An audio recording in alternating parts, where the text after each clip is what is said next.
नमस्कार दोस्तों, कैसे हो आप सभी। आज मैं एसएससी सीजीएल टीयर 1 का पीवाईक्यू सॉल्व कराने जा रहा हूँ।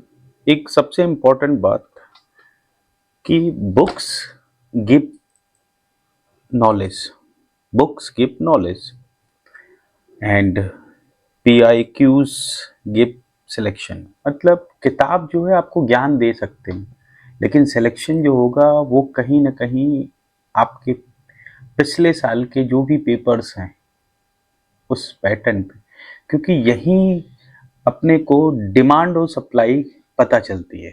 तो बिना समय गवाए हम पहले क्वेश्चन पे आते हैं। क्वेश्चन है, select the most appropriate antonyms. जैसा कि आपको पता है कि एंटोनिम्स का मतलब होता है opposite, opposite meaning. Opposite meaning को हमेशा ध्यान रखना, 180 डिग्री से कहीं ना कहीं एक, अगर इस छोर पे इसका एक वर्ड है तो इसका एंटोनिम्स दूसरा छोर होगा। तो यहाँ पे वर्ड है फ्लीटिंग। हमें ध्यान रखना है फ्लीटिंग का मतलब क्या है कि जो बहुत ही कम समय के लिए हो, बहुत ही क्षणिक हो, बहुत ही मोमेंट्री हो। तो लॉजिकल अगर इसको सॉल्व करना चाहें तो हम एक बात देखते हैं कि शॉर्ट लिव्ड, ट्रांजिएंट और मोमेंट्री ये लॉजिकली एक जैसे हैं, मतलब ये सिनोनिम्स हैं। हमें चाहिए आंसर जो कि एंड्यूरिंग है। ये एंड्यूरिंग मतलब लॉन्ग लास्टिंग, लॉन्ग लास्टिंग। अब आ जाए हम नेक्स्ट स्लाइड पे, जहां पे हम कुछ डिटेल में चर्चा करेंगे। यहाँ पे हमने कुछ वर्ड्स आपको दिए हैं, उनका लॉजिक दिखाया है, उनको कैसे यूज करना है वो बताया। सबसे पहला वर्ड है आपका फ्लीटिंग। तो यहाँ हमेशा ध्यान रखना बच्चों कि जो वर्ड है उसका कुछ स्पेसिफिक सेंस होता है। जैसे फ्लीटिंग हमें कब यूज करना है उसका है, और सबसे पहले इसका लॉजिक क्या है देखते हैं।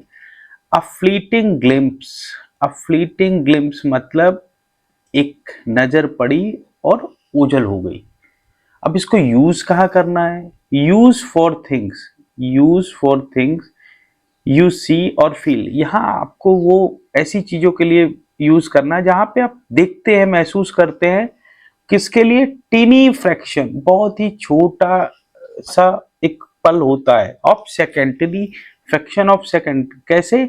लाइक अ बर्ड फ्लाइंग और स्माइल। जैसे कोई एक बर्ड आपके सामने, आंखों के सामने से उड़ती हुई निकल जाए, या किसी को स्माइल करते हुए देखे, तो वो कुछ सेकंड का होता है, कुछ मोमेंट का होता है। तो वो होता है फ्लीटिंग, मतलब नजर पड़ी और ओझल हुई। नेक्स्ट आता है मोमेंट्री।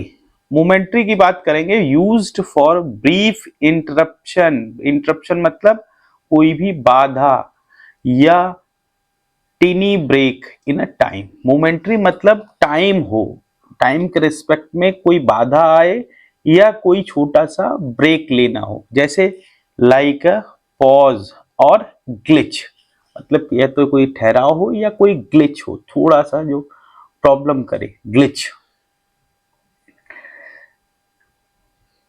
अब इसका जो सेंस है, लॉजिक है, अ मोमेंट्री लैप्स ऑफ मेमोरी। जैसे आप किसी से बात कर रहे हैं, वो कुछ एकाएक कोई चीज बताना चाह रहे हैं, लेकिन अब जैसे मैं ही आपको पढ़ा रहा हूँ, मुझे कुछ सोचने की लिए सोच बैठा हूं मैं, लेकिन वो गैप हो गया, कुछ सेकंड के लिए वो नहीं आया। तो यही है मोमेंट्री। ऐसे ही जगह यूज करना है कि मोमेंट्री लैप्स ऑफ मेमोरी, बस एक पल की चूक, बस एक पल की चूक। मतलब सावधानी हटी, दुर्घटना घटी। ये तो किसी इंसिडेंट के लिए, एक्सीडेंट के लिए। लेकिन यहाँ पे ये है मोमेंट्री, वो वहां पे यूज करना है जहां पे इसका टाइम के अकॉर्डिंग कहीं इंटरप्शन हो, कहीं छोटा सा ब्रेक लेना हो, कहीं पॉज हो, कहीं ग्लिच हो। मतलब आप ये बात ध्यान रखना, अ मोमेंट्री लैप्स ऑफ मेमोरी इसका एग्जांपल है। जैसे कि मोमेंट्री लैप्स ऑफ मेमोरी, छोटा सा जो होता है लैप्स, चूक, ठीक है, बस एक पल की चूक। नेक्स्ट आते हैं ट्रांजिएंट। बहुत ही अच्छा वर्ड है ट्रांजिएंट।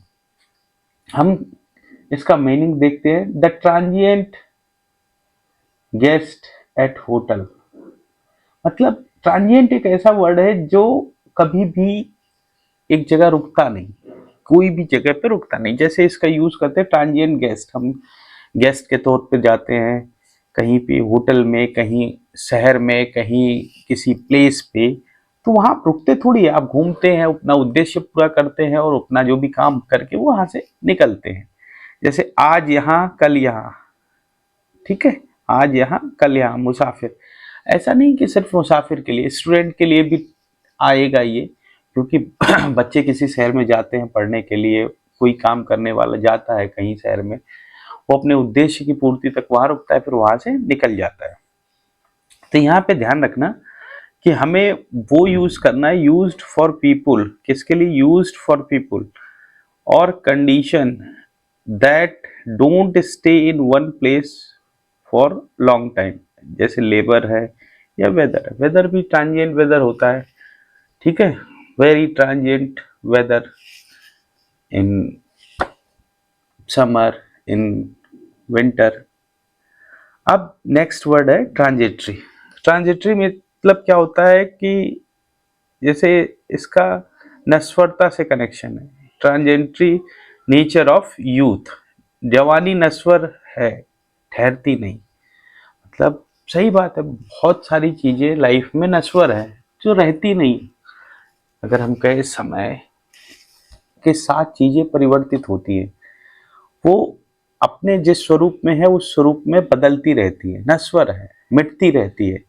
अब इसको यूज कैसे करना है, used for deep truth of life, कोई डीप ट्रूथ ऑफ लाइफ हो उसके लिए, that nothing stage for ever, मतलब कोई जीवन का ऐसा सच है जो हमेशा नहीं ठहरता। जैसे लाइफ है, नहीं ठहरती किसी के लिए, वेल्थ है, नहीं ठहरता, ब्यूटी है, सुंदरता है, धन है, जीवन है, ये धीरे धीरे करके अपने स्वरूप में बदलते रहते हैं। जैसे लाइफ, बच्चा होता है, फिर वो जवान होता है, फिर वो वयस्क होता है, फिर वो बुढ़ापे की तरफ अग्रसर होता है। वेल्थ है, कभी कमी होती है, कभी अधिकता होती है, कभी एक मध्यम मार्गीय जीवन चलता रहता है।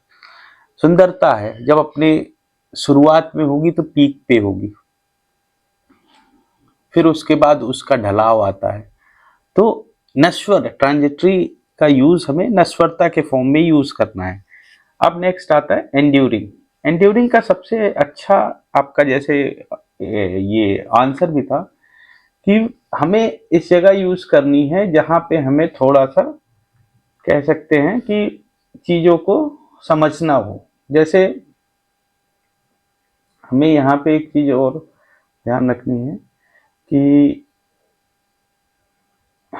एंड्यूरिंग का मतलब वहां होता है कि used for things that survives, use for things that survive challenges and stay over decades.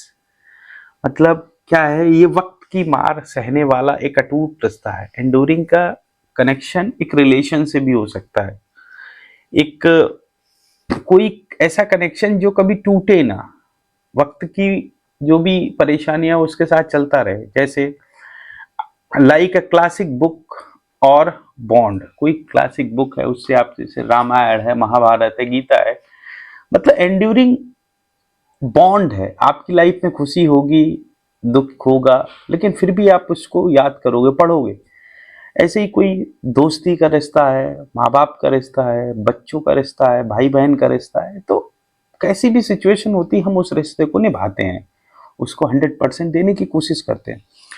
तो यही है, वक्त की मार सहने वाला अटूट रिश्ता अगर कनेक्शन बने तो हमें यूज करना है एंड्यूरिंग। अब लॉन्ग लास्टिंग पे आते हैं। लॉन्ग लास्टिंग क्या होता है, लॉन्ग लास्टिंग मतलब एक रंग या कोई सिचुएशन के लिए है, कोई प्रोडक्ट के तौर पे हम यूज करते हैं। जैसे लॉन्ग लास्टिंग कलर, किसी भी जैसे कपड़े का होता है, किसी भी देखते हैं कि कलर, दुकानदार कहता है ये लॉन्ग लास्टिंग कलर है, कभी फेड नहीं होगा, ऐसे ही कि ऐसा रहेगा, तो पक्का और टिकाऊ रंग। अब हम इसका एक्सप्लेन और करते हैं। यूज्ड फॉर प्रोडक्ट और फिजिकल इफेक्ट, मतलब एक प्रोडक्ट के लिए या फिजिकल भौतिकी प्रभाव के लिए, दैट स्टे इफेक्टिव, जो प्रभावशाली रहेगा, कहाँ तक, लॉन्ग टाइम तक, ठीक है, लॉन्ग टाइम तक प्रभावशाली। Like a medicine, long lasting medicine जैसे कोई होता है, ठीक है, बैटरीज है, ये सारी चीजें हैं, तो यहाँ पे वो चीज यूज करेंगे हम। अब नेक्स्ट पे आते हैं हम, नेक्स्ट पे बैटरी हुआ, पेंट हुआ, इस तरह से यूज करेंगे, है ना। तो आपको चाहेंगे तो हम रिवीजन भी कराएंगे, इस पे टेस्ट भी लेंगे आपके, इसके एग्जांपल्स के जो भी आपको कराए जा रहे हैं उसके टेस्ट भी लेंगे, जिससे आपको कहीं भी इनको पढ़ने के बाद फिर एक बार टेस्ट देंगे तो वो आपके मेमोरी में हमेशा रहेगा। ये बात ध्यान रखना कि मेमोरी अपनी तभी फ्रेम होती है जब उससे कनेक्टेड चीजें बनती रहें। क्या होता है लाइफ, इसीलिए कहते हैं कि थोड़ी टफ लगती है जब उसका मायने नहीं पता होता है। जैसे कहते हैं पढ़ने का मायने नहीं पता, पढ़ने का मायने इसलिए नहीं पता कि हमें इंग्लिश को यूज कैसे करनी है, उस वर्ड्स को, उस ग्रामर रूल को, उस या जो भी लैंग्वेज पोर्शन है उसको यूज कैसे करना, ये हमें नहीं उतना क्लियर होता। लेकिन जिस दिन हमें कनेक्शन आ जाता है कि इसका यूज इस तरह से करना है, इसका यूज इस सिचुएशन पे करना है, तो वहां पे क्या होता है, चीजें आसान हो जाती हैं। और यही सिलेक्शन का एक पॉइंट है।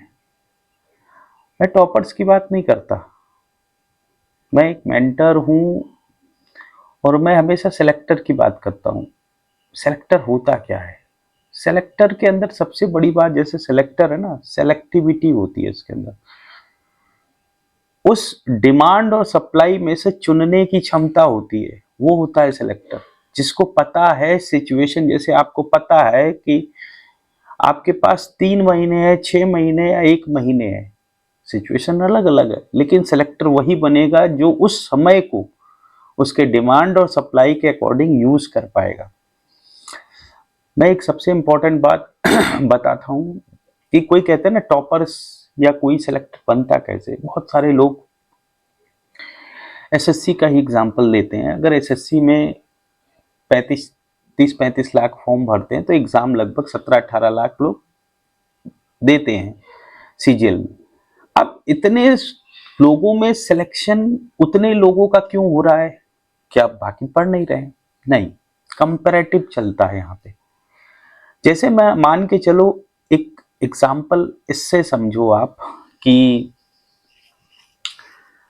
इस समय, मतलब आज 24 घंटे में, आज 24 घंटे या पिछले 1 महीने, पिछले 3 महीने किसी भी सेलेक्टर का अन्य से कैसे वो आगे बढ़ता है, उस सेलेक्टर ने उस पिछले 3 महीने या पिछले जो भी दिन थे उनका वो बेहतर यूटिलाइजेशन किया है दूसरे की तुलना में, जो और कॉम्पिटिटर है, तभी वो सिलेक्टर बना है। यहाँ कंपैरिजन ही होता है।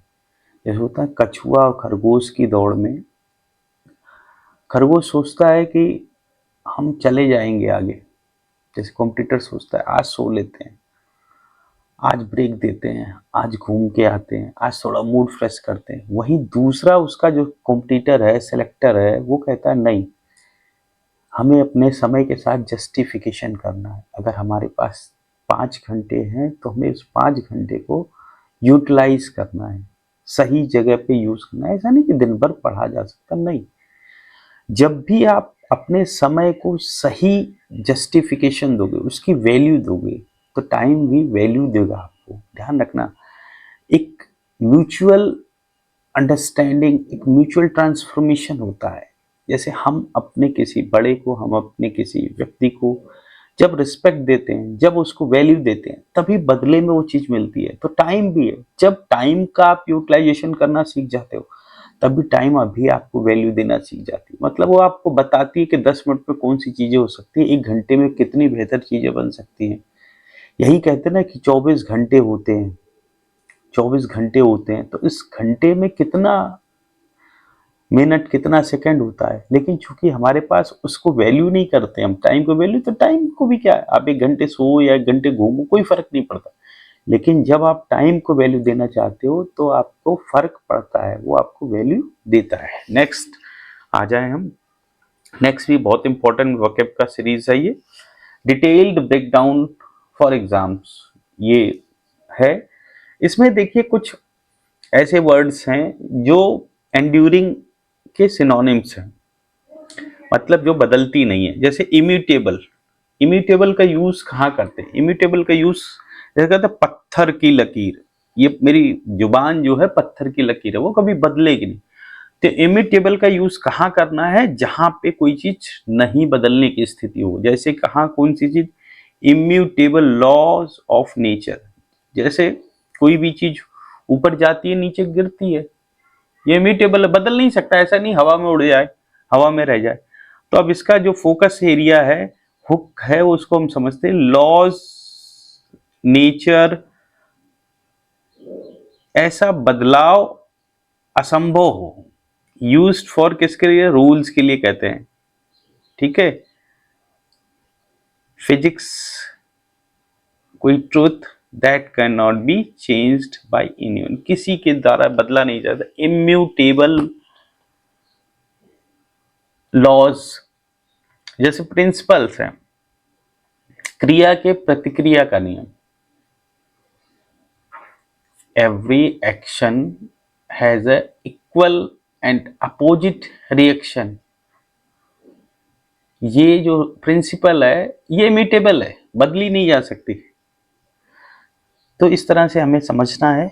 इनडेलिबल क्या होता है? इनडेलिबल जिसे मिटाया ना जा सके, जैसे कोई मार्क्स है, कोई मेमोरी है। जैसे कुछ होता है ना, किसी व्यक्ति की कोई जीवन में कुछ ऐसी घटनाएं घट जाती है जो कभी हटती नहीं है, वो हमेशा एक अमिट छाप छोड़ती है। तो जिसे मिटाया ना, इनडेलिबल, इनडेलिबल रिमार्क्स, ये कहाँ यूज होते थे? कोई इलेक्शन में स्याही इनडेलिबल के तौर पे यूज होती है। इलेक्शन में जो उंगली पे स्याही रखती है ना, स्टेन्स, कोई धब्बे हों।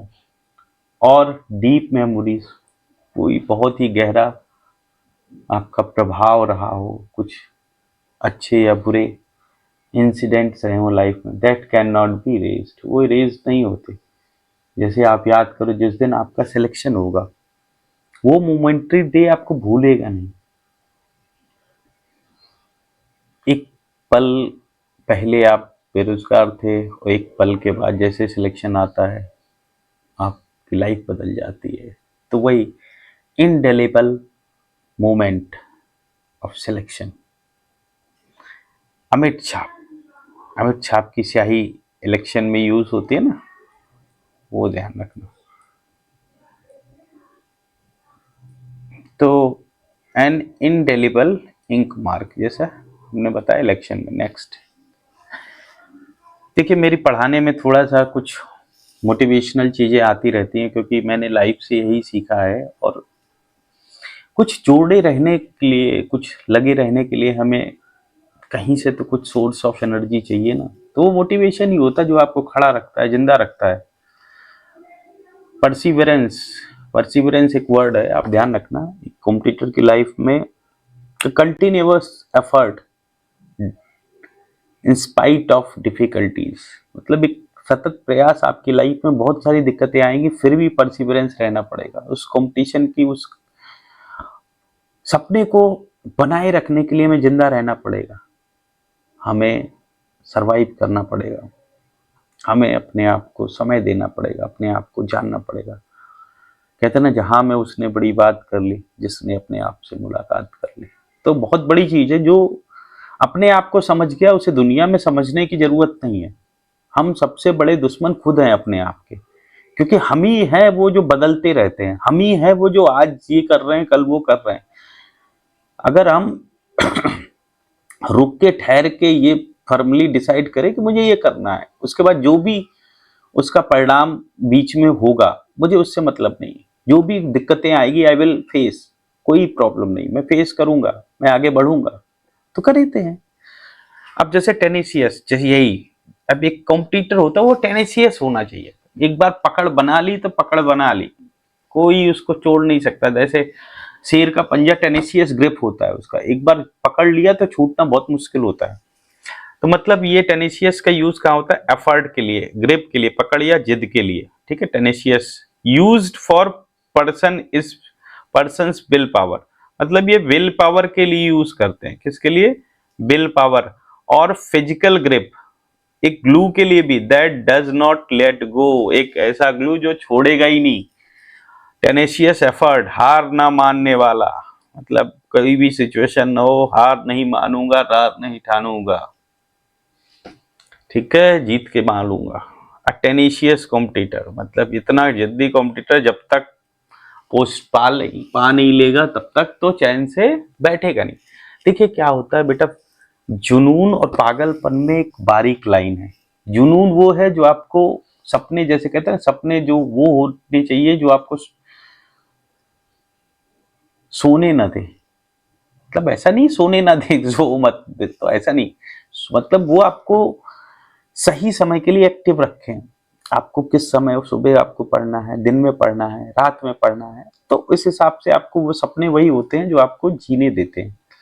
और पागलपन होता है कुछ भी करने लगते हैं, आपके लायक है या नहीं है, बस चालू कर दिया, किसी को देखा चालू कर दिया, किसी को इमिटेट किया तो चालू कर दिया, तो ये गलत है। अब आते हैं एक स्टेट फर्ड, बहुत अच्छा वर्ड है ये, दोस्ती के लिए है, एक रिश्ते के लिए है। इसमें लॉयलिटी होती है, इसमें लॉयलिटी होती है। सॉरी, ये दूसरे पे चला गया, हम इसको देखते हैं, थोड़ा नीचे करते हैं, और थोड़ा, और थोड़ा, और थोड़ा। स्टेट फास्ट, स्टेट फास्ट का मतलब क्या होता है, लॉयलिटी, फेथ, वफादारी, मतलब एक लॉयल्टी हो, फेथ हो, मतलब ऐसी वफादारी जो अटल हो, टूटे ना कितना भी, मतलब एक ऐसे करेक्टर के लिए, एक ऐसे दोस्त के लिए, एक ऐसे उसके लिए यूज होता है। A person who remains loyal even in bad time, बहुत कम मिलते हैं, अगर ऐसा कोई दोस्त मिल जाए, ऐसा कोई साथी मिल जाए। वैसे हमारी लाइफ में रहते माँ बाप, भाई बहन, सब ऐसे ही रहते हैं, ऐसे ही रिश्ते हैं जो आपके हर समय में आपके साथ खड़े रहते हैं, तो अडिग रहते हैं, तो अडिग विश्वास। अब स्टेट फास्ट सपोर्ट है, यहाँ फ्रेंड भी हो सकता है, दोस्त भी कह सकते हैं, दोस्त, ठीक है, फ्रेंड। तो ध्यान रखना, ये बहुत इंपॉर्टेंट वर्ड है। इमिटेबल आपको समझ में आ गया, जिसको बदला ना जा सके, कोई नेचर ऑफ लॉ है, कोई फिजिक्स रूल है, कोई ट्रुथ है, उसे बदला, पत्थर की लकीर, मेरी कही बातें पत्थर की लकीर है। इमिटेबल है, can not be change, indelible, मिटाया ना जा सके, जैसे कैन नॉट बी इरेज, कोई भी इतनी तगड़ी मेमोरी है, इतना मार्क्स है इंक का, स्टेन का, मिटाया, मिट छाप। इंडेलिबल जैसे इलेक्शन में यूज होती है। टेनेसियस, एक ऐसी मतलब जिद है, एक ऐसी ग्रिप है जो एक बार पकड़ लिया तो पकड़ लिया, यही एग्जाम का मूल मंत्र होना चाहिए। एक बार मैंने सोच लिया तो सोच लिया, लेकिन सोचने से पहले नहीं कि आज सोच लिया कि मैंने यूपीएससी करनी है तो करनी है। भाई यूपीएससी तब करनी है जब आपका उस लेवल पे प्रिपरेशन हो, उस लेवल का माइंडसेट हो। तो आप अगर कोई भी एफर्ट टेनिशियस करना चाहते हैं तो उसके प्रोज एंड कॉन्स और अपने आप का एवोल्यूशन होना चाहिए कि आपकी स्थिति क्या है उस एग्जाम के लिए, या आने वाले कुछ समय में, एक साल, 8 महीने, 6 महीने में, you have able to perform, you are able to perform, मतलब आप उसको क्वालिफाई करने के लिए उस पोजीशन पे आए कि जहां पे आप उतने समय में अपने को इक्विप कर लें, एकदम तैयार कर लें। चलिए नेक्स्ट, बिना समय गंवाए नेक्स्ट। ये क्वेश्चन है पीवाई का बहुत इंपॉर्टेंट है, पिछले साल जो भी पेपर है उनमें से ये है, एक बहुत अच्छा पैटर्न इनने चेंज किया है। एक होमोनियम यूज किया है सेंटेंस में, होमोनियम, और कहा है select the sentence containing the homonym of the highlighted word. Highlighted word क्या है, फेनॉन है, pennon. During the ceremony, sentence क्या है, during the ceremony, during the ceremony the pennon lay cross bishop soldier, bishop shoulder. अब यहाँ पे ले cross का मतलब कोई चीज हॉरिजेंटली ट्रांसवर्स तरीके से रखना, बिछाना।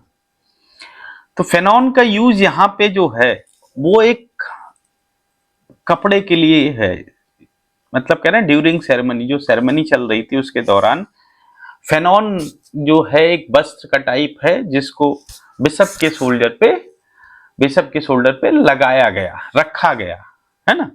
अब हमें आंसर ढूंढना है। देखो सबसे पहले एक उस आंसर ढूंढने से पहले हम आ जाए होमोनियम पे। होमोनियम होता क्या है? सॉरी, होमोनियम जो है एक ऐसा वर्ड है, homonym is a word that sounds the same. ध्यान रखना, होमोनियम एक ऐसा वर्ड है जिसका साउंड भी सेम होता है, स्पेल भी सेम होती है, लेकिन चमत्कार कहां होता है कि इसका अर्थ अलग होता है। एज अनदर वर्ड, एक अदर वर्ड होता है but has a different meaning.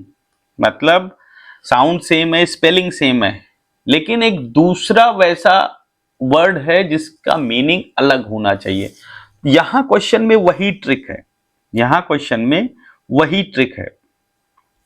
हमें देखते हैं कि पहले क्वेश्चन में क्या कहा गया है। पहले ऑप्शन में the researcher documented the pennons use in early ritual. जो रिसर्चर्स ने उनने डॉक्यूमेंटेड किया कि ये जो फेनॉन्स है, फेनॉन्स मतलब जो भी है ये, इसका यूज अर्ली रिचुअल्स पर, क्योंकि यहाँ भी एक तरह से सेरेमनी है, रिचुअल है, ये भी कपड़े के भांति इसका यूज हो रहा है, तो ये ऑप्शन नहीं हो सकता।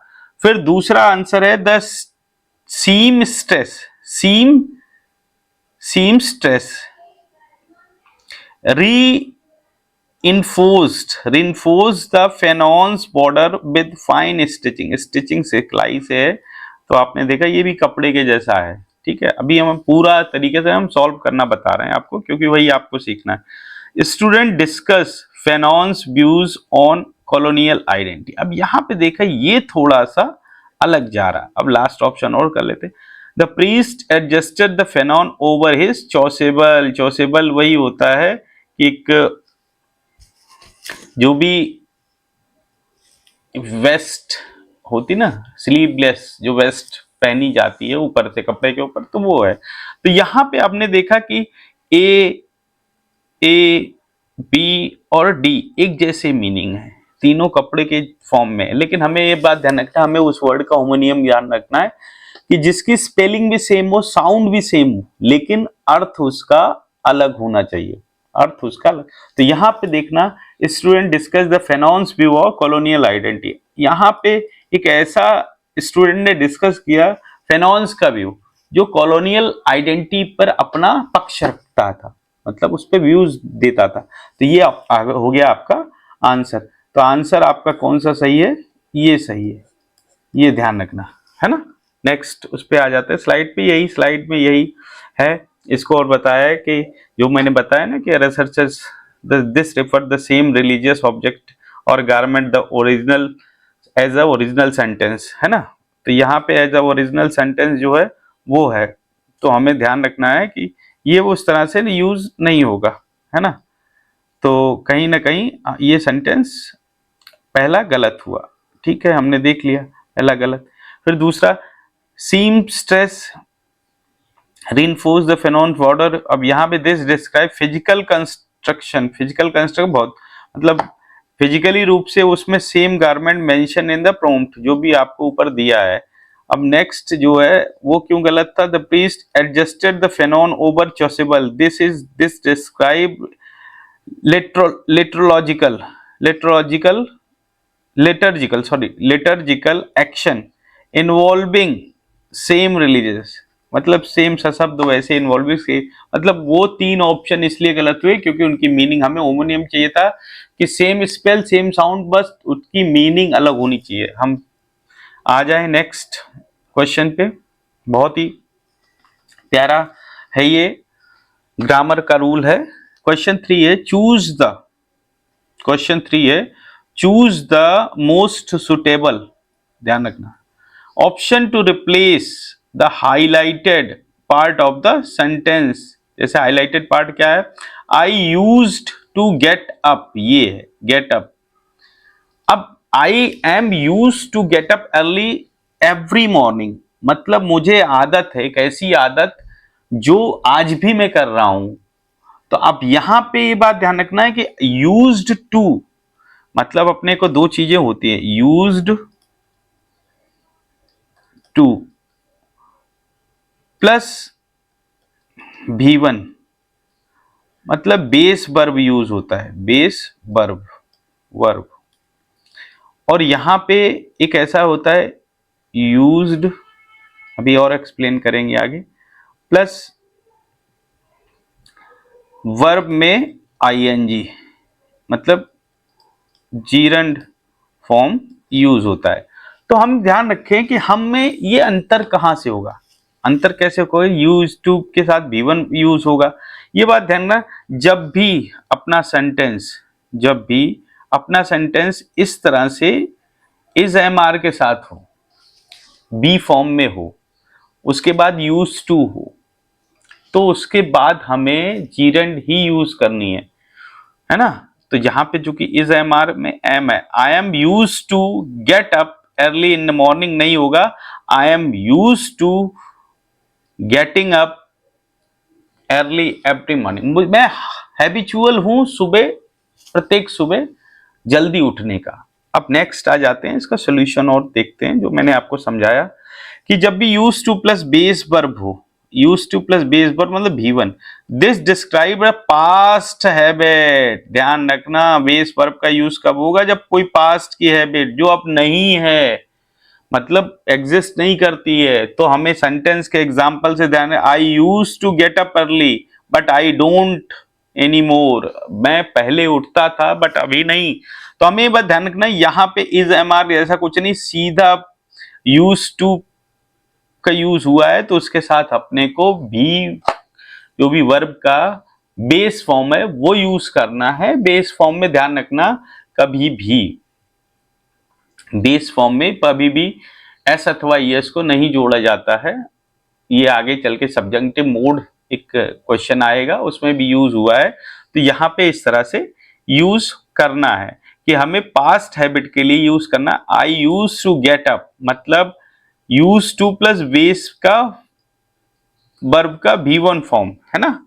अब यहाँ पे जो हमारे क्वेश्चन का आंसर था, जैसे बी एक वर्ब के फॉर्म है, इसमें इज एम आर इस तरह से है, तो इसको यूज करना है तो use to plus जीरेंड form use करना, मतलब ये प्रेजेंट की हैबिट है जो आज तक चल रही है, ठीक है। डिस्क्राइब अकस्टम्ड टू, और इन मतलब अकस्टम टू जिसके आदि हो आप, या ऐसी हैबिट और इन हैबिट ऑफ समथिंग, जैसे I am use to getting up early, मैं आदी हूं सुबह जल्दी उठने का और आज भी कर रहा हूं। और अगर पास्ट का कोई होता कि मैं वो छोड़ चुका हूं, उठता था मैं, जैसे I use to get up early, मैं पास्ट की बात कर रहा हूं। तो इस तरह से हमें बेस V1 का यूज किया है यहाँ पे गेट, और यहाँ पे गया है गेटिंग। तो दोनों में यही है, जब भी प्रेजेंट की बात हो इज एम आर का यूज हो, और आपकी हैबिट अभी भी बता रही कि वो चल रही है, तो आपको गेटिंग का यूज, जीरेंड का यूज करना है, यूज टू प्लस जीरेंड। और अगर पास्ट की है तो use to plus V1 verb का जो बेस फॉर्म है वो। सिंस सेंटेंस स्टार्ट ये हो गया, आपको मैंने बता दिया। नेक्स्ट, बिना समय गवाए नेक्स्ट पे आते हैं। अब जैसे find the part of sentence that contains error, find the part of sentence that contain, देखो एरर फाइंडिंग में सबसे ज्यादा इंपॉर्टेंट है अगर कोई कीवर्ड है, नहीं तो पढ़ते जाओ। जैसे the initiative praised by committee, पहला है ये आर नॉट ओनली, हाँ आपको एक चीज समझ में आई कि नॉट ओनली का यूज हो, तुरंत दिमाग की बत्ती जलनी चाहिए। नॉट ओनली है मतलब एक पैरेललिज्म स्ट्रक्चर है, जैसे तराजू के दो पड़ले है ना, जैसे ये मान के चलिए ये कोई तराजू है, सॉरी अगर मान के चलिए ये कोई तराजू है ना, तो ये दोनों सेम स्ट्रक्चर के होने चाहिए, सेम, जैसा ट्रीटमेंट इसके साथ वैसा ट्रीटमेंट। जैसे आप कोई घर पे कोई आता है तो आप जैसा इसके साथ ट्रीट करेंगे ए के साथ, वैसा ही आपको बी के साथ ट्रीटमेंट करना पड़ेगा। मतलब अगर जैसे इस सेंटेंस को पढ़ें, नॉट ओनली डिजाइंड, यहाँ डिजाइंड क्या है, डिजाइंड के साथ टू प्लस V1 का यूज किया गया है। और यहाँ रिपोर्टिंग बट ऑल्सो के साथ इम्प्रूविंग जीरेंड फॉर्म यूज किया है, जो कि गलत है। तो गलती किस में है, पार्ट 3 में गलती है, ये अपना आंसर है। अक्रॉस ऑल डिस्ट्रिक्ट सही है। तो अपने को ध्यान रखना है नॉट ओनली बट ऑल्सो जब भी आएगा तो अपने को एक पैरेललिज्म कॉन्सेप्ट का यूज करना है, जहां पे एक जैसा ट्रीटमेंट नॉट ओनली को भी करना है और बट ऑल्सो को करना है। इसको थोड़ा डिस्क्रिप्टिव वे में समझ लेते हैं तो और आसानी होगी। The sentence fails the rule of parallel structure, समांतर चलना, व्हेन यूजिंग कोरिलेटिव कंजंक्शन। देखिए क्या होता है, कभी कभी हम शब्दों के जाल में वास्तविकता भूल जाते हैं, इसीलिए मेरा टारगेट होता है लॉजिक को समझाना कि आप क्या है कि हमें पार्ट ऑफ स्पीच जो कह कह के चिल्लाते ना, ये पार्ट ऑफ स्पीच, वो थोड़ा बहुत कभी कभार रेयर में काम आता है, लेकिन अगर आपको उसका सेंस समझ में आ रहा, मतलब वही कह रहा, कॉन्सेप्ट रटने के बजाय कॉन्सेप्ट समझ में आ रहा है, उस व्यक्ति से परिचित हो, उस व्यक्ति से परिचित हो और उस व्यक्ति के बारे में जानते हो, तो क्या फर्क पड़ता है, वो क्या है, कैसे है, आप उससे कर सकते हो कनेक्शन ना। अब हम ये कहते नहीं वो तो ऐसा है, वो तो वैसा है, तो भाई आप जानते ही नहीं, तो जानते ही नहीं तो आपको छोटी छोटी चीजें प्रभावित कर सकती हैं। तो यहां पे हम ध्यान रखते हैं, not only with follows not only with an infinitive, ये नॉट ओनली जो है आगे फॉलो कर रहा है टू मॉडर्नाइज इन्फिनेटिव का, और पार्ट 3 फॉलो कर रहा है बट ऑल्सो विद जीरेंड इंप्रूविंग। तो आपको मैंने बोला ये दोनों पैरेलल होते हैं, एक ही तराजू के दो टूल पलड़े हैं, दोनों को सेम ट्रीटमेंट मिलना चाहिए। तो यहाँ पे जो है, तो एरर हमें सही करने के लिए इंप्रूविंग को should be change to improve, 2 plus improve, 2 plus यहाँ पे है ना 2 इम्प्रूव, मतलब 2 प्लस V1 के फॉर्म में, इन्फिनिटिव के फॉर्म में यूज करना के जीरेंड के फॉर्म में। तो समझ में आ गया आपका सेंटेंस। एक बार फिर से सेंटेंस पे आते हैं कि the initiative praised by the committee are not only design to modernize, मतलब 2 plus V1 design to modernize reporting systems, but also, अब बट ऑल्सो के बाद क्या दिक्कत है, टू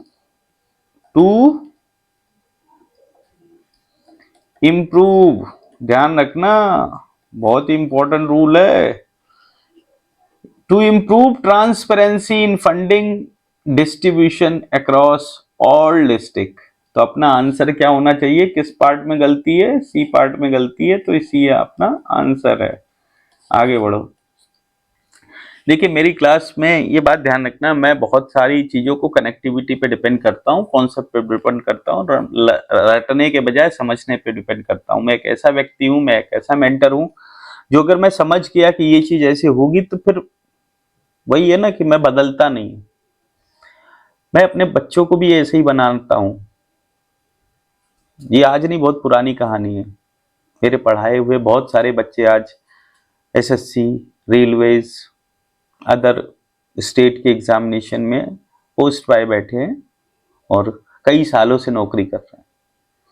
अगर देखा जाए तो ये हो गए होंगे लगभग 8 साल 7 साल की घटना घट चुकी होगी।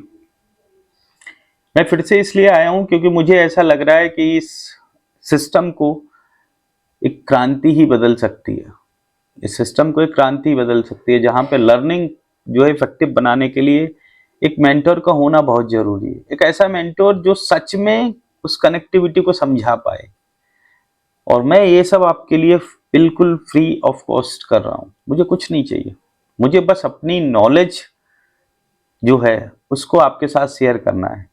जैसे कहते हैं ना कि कुछ देने से कुछ घटता नहीं, बढ़ता ही है। तो मैं वो नॉलेज शेयरिंग ये चैनल के तौर पे आया है, जो उस हर बच्चे को हेल्प करेगा जो सच में जरूरत है, जिसे सच में जरूरत है।